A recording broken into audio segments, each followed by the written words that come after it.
Hello dear student, अगर आप internet का यूज़ करते हैं तो इन टर्म्स को सुना ही होगा। नहीं सुना और इनके बारे में नहीं जानते तो आप सीख लीजिए, क्योंकि ये बहुत ही इम्पॉर्टेंट टर्म्स हैं इंटरनेट के दुनिया में। ये चीज़ें आना ही चाहिए। अगर आप इंटरनेट का रेगुलर यूज़ कर रहे हैं तो इन टर्म्स के बारे में सुना या फिर देखा होगा कहीं पे।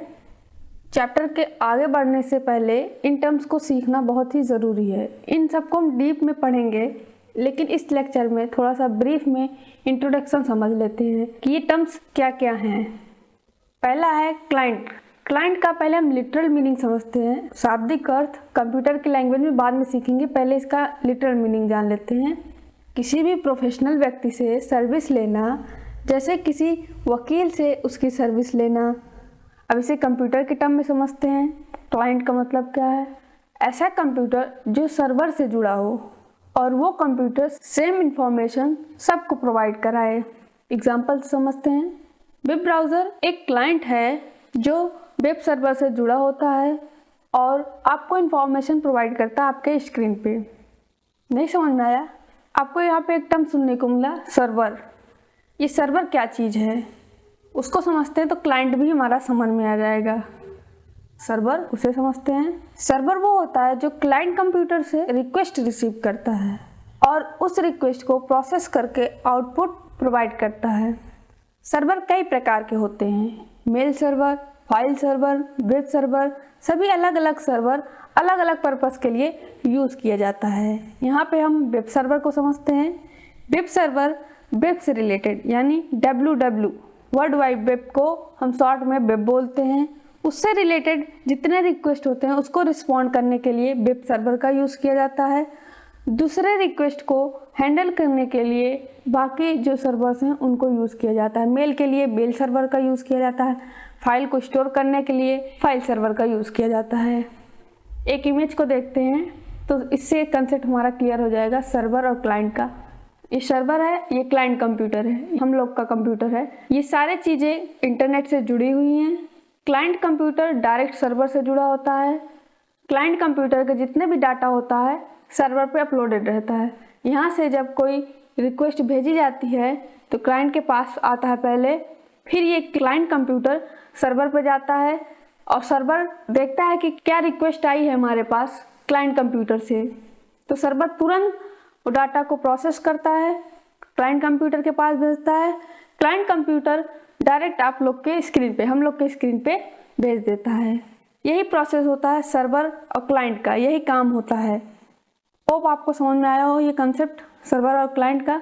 नहीं समझ में आया तो कमेंट कीजिए, फिर से एक्सप्लेन करने की कोशिश की जाएगी। अगला टर्म आता है वेब पेज। वेब पेज जो पेज वेबसाइट पे डिजिटल हो, इंटरनेट पे अवेलेबल हो, उसे हम एक्सेस कर सकें इंटरनेट के थ्रू, वही हमारा वेब पेज कहलाता है। वेब पेज में टेक्स्ट भी हो सकता है, इमेजेस भी हो सकते हैं, वीडियोस भी हो सकता है, ऑडियो भी हो सकता है, कोई भी मल्टीमीडिया चीज़ें हो सकती, वही वेब पेज कहलाता है। वेबसाइट, अब ये वेबसाइट क्या होता है? वेबसाइट हमारे बुक की तरह होता है। जैसे बुक में बहुत से पेजेस होते हैं, ठीक उसी तरह वेबसाइट में भी वेब पेजेस होते हैं जो बहुत से इंफॉर्मेशन को स्टोर करके रखता है। हमारी बुक्स भी तो कई बहुत सारे इंपॉर्टेंट इंफॉर्मेशन को स्टोर करती हैं, ठीक उसी तरह वेबसाइट भी करता है। वेब पेज के कलेक्शन को वेबसाइट बोला जाता है। कई सारे जब वेब पेज मिल जाते हैं तो एक वेबसाइट तैयार हो जाती है। इंटरनेट पे तरह तरह के बहुत से वेबसाइट अवेलेबल हैं। एजुकेशनल हैं, जॉब वेबसाइट्स हैं, एंटरटेनमेंट वेबसाइट हैं। आपको जिस भी तरह की वेबसाइट की ज़रूरत है इंटरनेट पे अवेलेबल हैं। नेक्स्ट टर्म है वेब पोर्टल। ये भी वेबसाइट के जैसे होता है लेकिन थोड़ा सा डिफरेंट होता है। ये वेब सर्विसेज को प्रोवाइड कराता है, जैसे ईमेल हो गया, शॉपिंग्स हो गई, गेमिंग हो गया, न्यूज़ हो गया, वेदर रिपोर्ट्स हो गए। ये इस तरह के सर्विसेज प्रोवाइड करता है। ये एंट्री पॉइंट होता है सर्विस के लिए। वेब ब्राउज़र ये सॉफ्टवेयर होता है जो वेब पेज को ओपन करने के लिए यूज़ किया जाता है। इसके एग्जाम्पल्स हैं internet explorer, Google Chrome, Mozilla Firefox, opera mini, UC browser. ये हेल्प करता है इंटरेक्शन करने में यूज़र और WW के बीच में। इसके एग्जाम्पल बहुत ही इंपॉर्टेंट हैं। 1 मार्क्स में पूछा जाता है एग्ज़ाम में, बोर्ड एग्ज़ाम में। MCQ में भी पूछ लिया जाता है कभी कभी, या फिर फिलिंग द ब्लैंक्स में आ जाता है।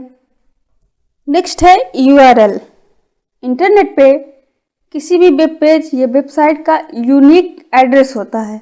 जैसे यहाँ पे हम लोग का अलग अलग एड्रेस होता है, ठीक उसी तरह इंटरनेट पे वेबसाइट के अलग अलग एड्रेस होते हैं, उसे ही हम URL बोलते हैं, जो लोकेशन होती है किसी भी वेबसाइट के। इसका फुल फॉर्म होता है यूनिफॉर्म रिसोर्स लोकेटर।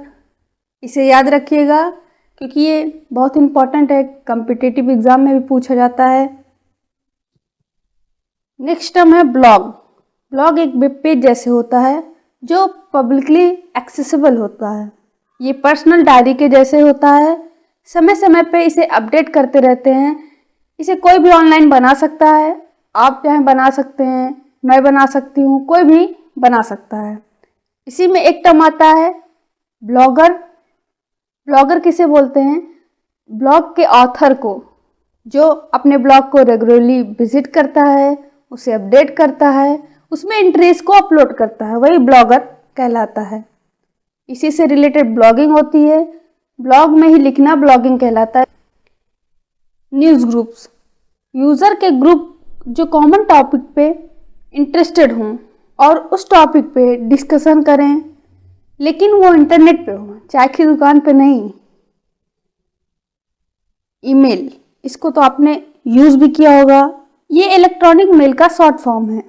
मैसेज को डिस्ट्रीब्यूट करने के लिए यूज़ किया जाता है, एक यूज़र से दूसरे यूज़र तक पहुंचाने के लिए। एक सेंडर हो सकता है, कई सारे रिसिपिएंट्स हो सकते हैं इसके। इन सब टर्म्स को डीप में पढ़ेंगे। आज का लेक्चर यहीं समाप्त होता है। मिलते हैं अगले वीडियो में, तब तक के लिए bye bye and thank you.